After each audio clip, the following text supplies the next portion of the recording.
If your Chevy Traverse is sitting dead in the driveway, don't panic. Most starting issues follow a predictable pattern. Statistically, almost half of all starting failures on this platform are caused by battery health or poor terminal connections. Before you call a tow truck, let's run through a systematic diagnosis to find the culprit. Start with the basics, check your battery voltage, and try shifting into neutral to rule out the safety switch. If the engine cranks but won't fire, you might not be getting fuel. Listen for the pump humming when you turn the key.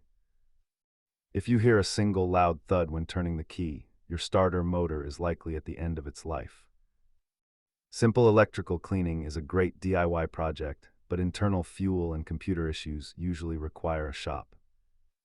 While a battery is a quick sub-$200 fix, a Traverse fuel pump can easily climb toward $1,000.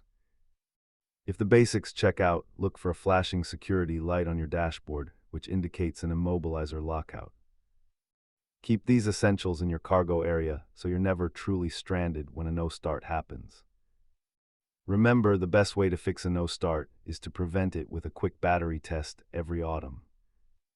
Hopefully this guide helps you get your Traverse moving again. Hit subscribe for more DIY automotive playbooks.